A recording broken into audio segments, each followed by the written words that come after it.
The sun dipped low over the jagged horizon of the Arizona desert, casting long shadows that stretched like fingers across the parched earth. Tom Whitaker wiped the sweat from his brow with a ragged bandana, his eyes squinting against the relentless glare. At 42, he felt twice his age, his body worn down by years of battling the unforgiving land. His ranch, Whitaker's Spread, was a relic of better times, a sprawling 500 acres that had once teemed with cuddle and promise. Now, it was little more than a graveyard of broken dreams. Fences sagged like weary soldiers, the barn's roof caved in from last winter's rare storm, and the few remaining steers wandered listlessly, their ribs showing through dusty hides. Tom's father had built this place with his bare hands, carving it out of the wilderness in the 1950s, but the old man was gone now, buried under an old mesquite tree at the edge of the property. The weight of inheritance pressed on Tom like the heat of the day,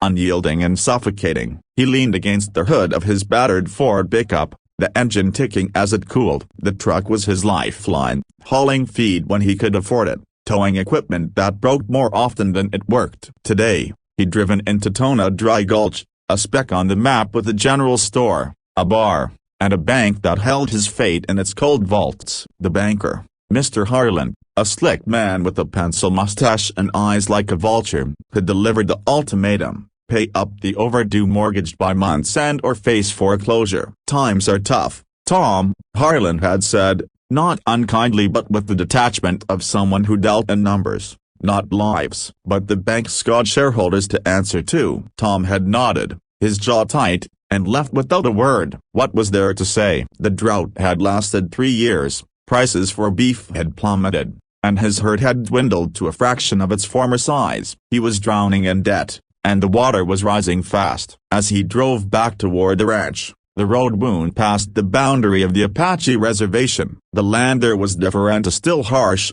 but tended with a quiet resilience. Mesquite groves dotted the landscape, and in the distance, he could see the outlines of well-maintained corrals and windmills pumping water from hidden aquifers. The Begay family owned much of it, the ranch a thriving operation that contrasted sharply with his own decay. Tom had heard stories about the Begay sisters, Nita and Leela, whispered in the bar over lukewarm beers. They were giants, folks tall, strong women who could wrestle a steer to the ground or stare down a storm. Nita, the older one, was said to be over 6'8", with arms like tree trunks and a voice that carried across canyons. Leela, her younger sister by 2 years, was nearly as imposing, with a sharp wit and eyes that missed nothing. They ran the family ranch since their parents passed, and under their watch, it had grown, absorbing smaller plots through fair deals or sheer determination. Tom had never crossed paths with them directly,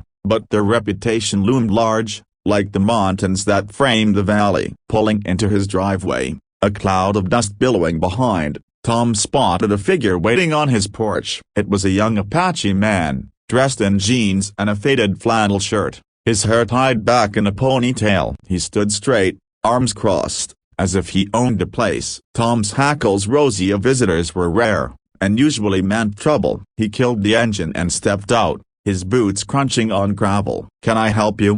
he called, keeping his tone neutral but firm. The man nodded, unfolding a piece of paper from his pocket. "Tom Whitaker, I'm from the tribal council. Got a message for you." He handed over the note, sealed with wax and printed with some symbol Tom didn't recognize. "They want to see you tomorrow at noon, Council Hall on the reservation." Tom frowned, turning the paper over in his hands. "They? Who's they?" "And why me?" The courier shrugged. "Nita and Leela Begay requested it. Said it's important. Don't be late." With that, he turned and walked to a motorcycle parked nearby, revving it to life and speeding off in a spray of dirt. Tom stood there, the note feeling heavy in his palm. The Begay sisters? What could they possibly want with him? His land bordered theirs, sure, but interactions had been minimal and odd at the feed store. Maybe a shared fence repair years ago. He tore open the seal and read the terse message. "Your presence is required at the tribal council. Matters concerning your land and ours. Come prepared." No signature,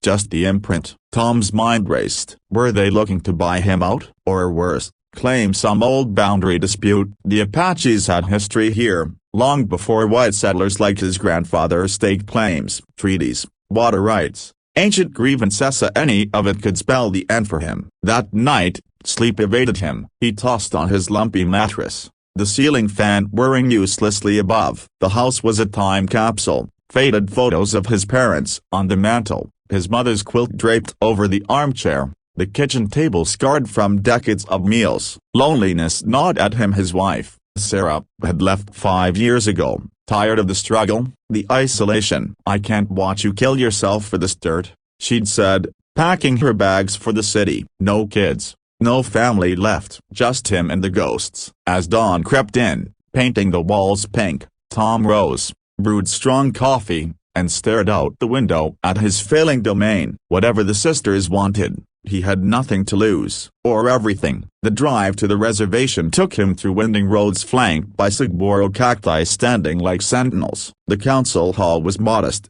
an adobe structure with a flat roof and wooden beams protruding like ribs. Cars and trucks parked haphazardly outside, a mix of old beaters and newer models. Tom pulled up, his heart pounding a steady rhythm. As he approached, the door swung open, and there they were, Nita and Leela Begay, flanking the entrance like twin pillars. Nita was even taller than the rumors suggested, her frame broad and muscular, clad in a simple cotton shirt and jeans that seemed tailored to her size. Her black hair was braided down her back, streaked with gray that spoke of wisdom earned. Leela, beside her, had a similar build but with the soft regia, her hair loose, framing a face with high cheekbones and piercing dark eyes. Both women exuded an aura of quiet power, the kind that didn't need words to command respect. "Whitaker," Nita said, her voice deep and resonant, like thunder rolling distant. "You're on time." "Good." Tom removed his hat, nodding. "Ma'ams, I got your message. Not sure what this is about, but I'm here." Leela's lips curved in a half-smile, appraising him. "Come inside." The council's waiting. The interior was cool, the air scented with sage and earth. A circle of chairs filled the room, occupied by elderly men and women with withered faces, adorned in traditional jewelry and shawls. Murals on the walls depicted Apache history, warriors on horseback, ceremonies under starry skies, the clash with settlers. Tom felt like an intruder, his boots echoing too loudly on the tile floor. He took the seat indicated, opposite the council leader, an elderly woman named Elder Maria, her silver hair coiled in buns, eyes sharp as obsidian. "Tom Whitaker," Elder Maria began, her voice steady. "Your family has held land next to ours for generations. We've watched it thrive, then falter. Now, it's on the brink. The bank circles like a coyote." "Is this true?" Tom swallowed, meeting her gaze. "Yes, ma'am." "Droughts hit hard. Can't keep up with payments." Murmurs rippled through the circle. Nita and Leela stood behind him,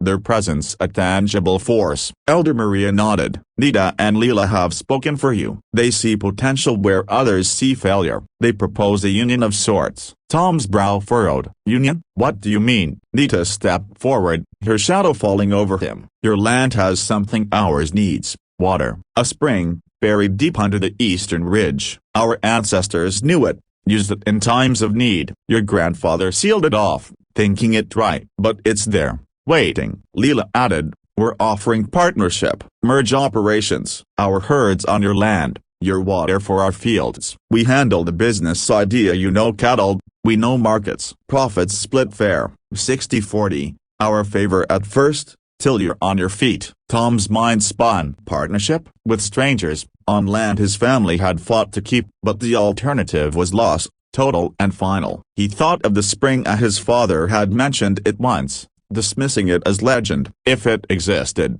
it could change everything. "Why me?" he asked again, voice rough. "You could wait for the bank, buy it cheap." Nita's expression softened. "Honor. Your grandfather helped our grandmother during the big freeze of '62. Gave shelter, food. Debts like that don't die. And we don't trust outsiders taking what's close to sacred ground." The council debated in low tones, Apache words mixing with English. Tom sat, heart racing, weighing pride against survival. Finally, Elder Maria spoke. "The choice is yours, Whitaker. Join us, or walk away. But know this, the land remembers those who care for it." Tom looked at the sisters, seeing not threats but allies. "I'm in," he said, the words sealing his fate. The days that followed blurred into a frenzy of activity. Nita and Leela arrived at dawn the next morning, their truck loaded with tools and supplies. Tom met them at the gate, coffee in hand, uncertainty gnawing at him. "Where do we start?" he asked. Leela grinned, hopping down from the cab. "The spring. We've got maps from the elders, old ones, hand-drawn, should be about a mile east, under that rocky outcrop." They set off on foot, Nita leading with a shovel slung over her shoulder like a rifle. The desert awoke around them, lizards skittering across sand, hawks circling overhead. Tom walked between the sisters, feeling dwarfed but oddly protected. They spoke little at first, the crunch of boots the only sound. Then Leela broke the silence. "Heard about your wife leaving." "Tough break." Tom stiffened. "Small town talks." "Yeah, it was." Nita glanced back. "Loss hardens or breaks." "You've hardened." "That's good for this work." They reached the site, a cluster of boulders baked by the sun. Nita consulted a faded map, her finger tracing lines. "Here, dig." Hours passed under the blazing sky. Tom and Leela took turns with picks, while Nita hauled away debris. Sweat soaked their clothes, dust caked their skin. Tom's muscles screamed, unused to such labor, but he pushed on, driven by a spark of hope. As the sun peaked, Leela's pick struck something, a hollow thud. "Water!"